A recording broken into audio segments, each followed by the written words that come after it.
Hi there, my name is Arronte and I do a lot of sketching online on TikTok and Instagram. You can follow me there at Arronte Design. And I've been asked many times in the comments if I can do a series on sketching and how to get the basics of sketching and get started with it. So that's what this is. We're doing a sketching series. It's a bit different from some of the other series that you'll see online, which are more art focused. And this will be more product design sketching focused. So how to communicate your ideas clearly and how to get your sketches understood by other people. And for the series we're going to be using really simple supplies, and that's because I want it to be accessible for anyone. So I'm just going to be using an ink pen here. You can use a ballpoint pen as well, but we're not going to be using any erasers or rulers or anything else like that. No series of pencils. You can use some colored markers as well if you want, but it isn't necessary.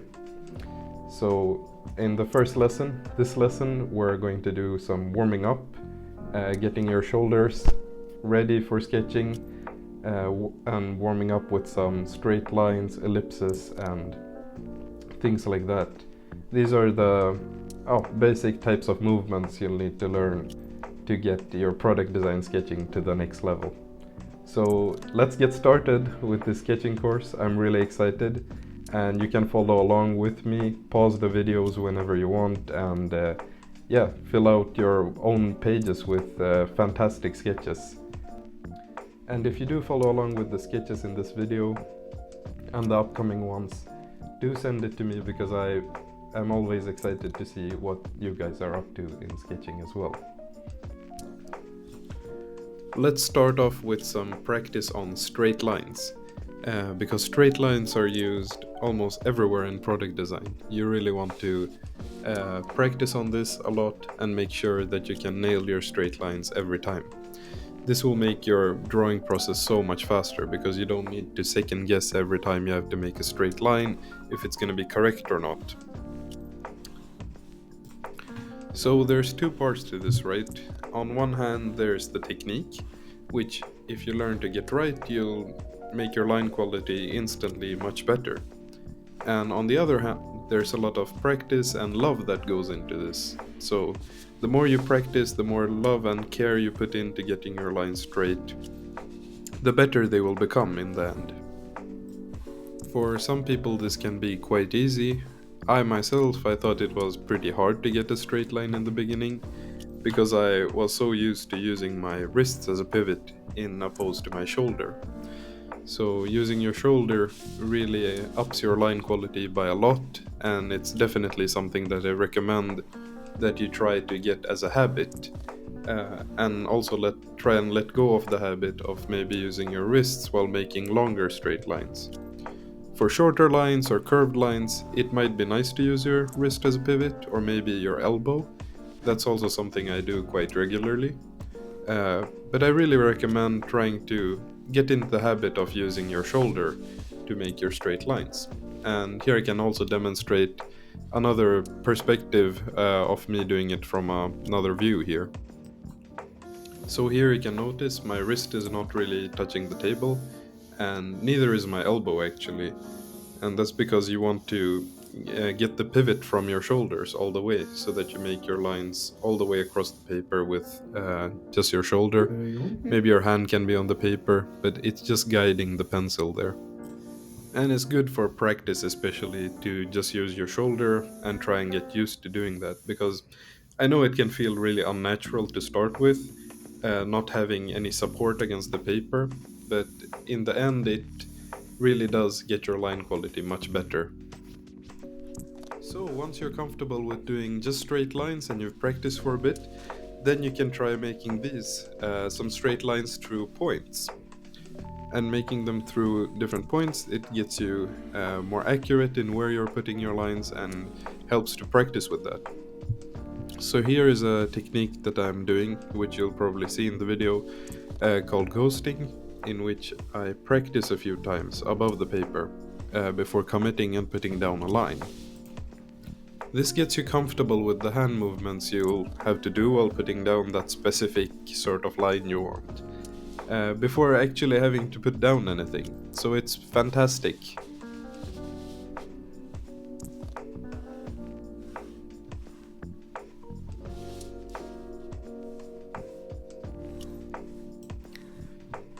So make a few dots, sketch along with me on this as well.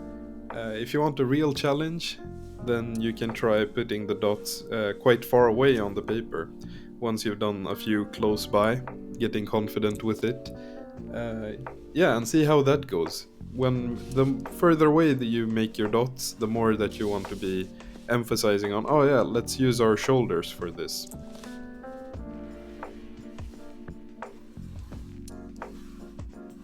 If they are close by, sometimes you can get away with just using your elbow. And I do this a lot as well in product design sketching, that I just use the elbow if the lines are quite close together. But maybe for practice, you might want to get good at trying to use your shoulders. Something that we use straight lines for quite often is filling in perhaps like a shadow side of the product that we're sketching. And doing this, the side of the product maybe can have like an irregular shape or be made in a weird way. So here I'm putting down a weird shape right there, and then practicing filling in with varied lengths of lines and doing that precisely. Because if you can get your lines not only precise in straightness, but you can also get them from point A to point B consistently with a consistent line spacing between them, then wow, your product design sketches are gonna look amazing. So getting your lines clean like that, it's like a two-in-one deal, right? You both get the speed of making a sketch really quickly, but also you get the benefits of your sketch looking like it had a lot of time put into it, a lot of thought put into it. Every line is precise, and that's what makes it look good as well. So it's like a half price off, right? You get both deals in one.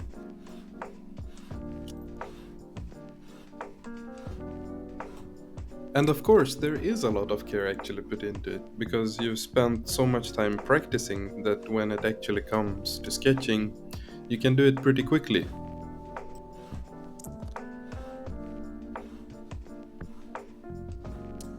So that's about it for the philosophy on straight lines and everything.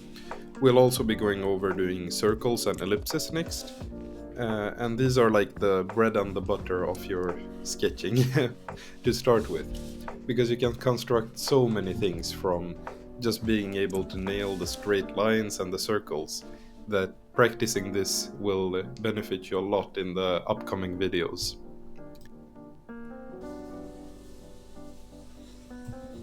Ah yes, fantastical. We can start off by doing some circles now.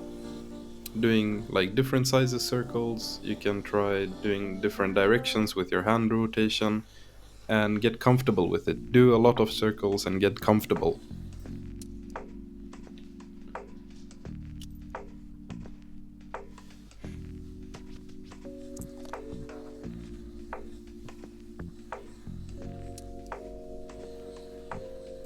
And you can see here that I'm filling out just a part of the page, and that's because I'll do some other warm-up exercises on the rest of it. But for yourself, try filling out a whole A4 page, or maybe even a few A4 pages.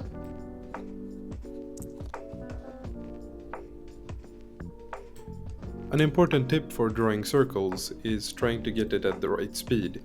Not too slow, not too fast. Here I can demonstrate also what happens if you go too slow with your circles.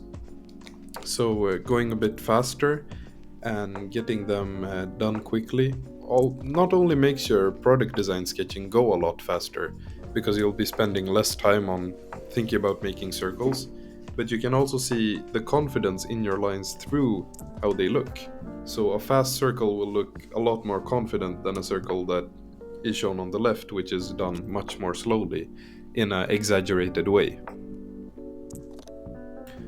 Because even if the sketch on the right isn't more accurate a circle technically than the one on the left, it still feels like there's intention behind it, and there's put some thought through, like, oh yeah, I want the circle to be there.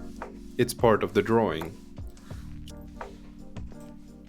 The same way that we made lines in certain areas, we're also going to be making ellipses in certain areas. Because sometimes you need to position your ellipse or circle in the correct way, and it's a great way to practice by doing it within these bounds. And the same principle of ghosting can also be applied to circles. You may notice that I'm practicing the lines before putting them down, even for these.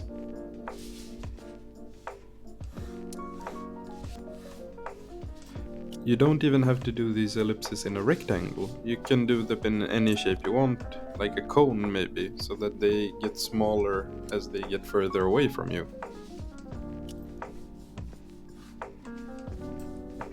You may notice I'm not even hitting the correct edges that I want to on the first time I'm going around the circle, so sometimes I'm missing the cone that I made.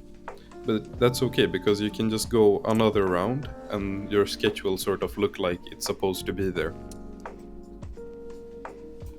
All these sort of small imperfections that you might come across while making your sketch, I think they're more interesting to look at because it shows how the person who was sketching it at the time, how they were thinking and what the process was as they went through their sketch. Here's also a simple water bottle just to show that many objects are constructed with just ellipses and straight lines, and you don't need that much to actually start sketching and making objects in the way that you want.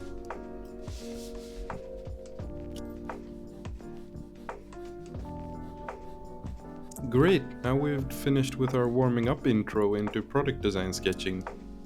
Hope you have some new tools for warming up and getting into that creative state and started with sketching. Do subscribe to the channel and see the next video about perspective in product design sketching. Alright, thank you, have a good day and see you next time.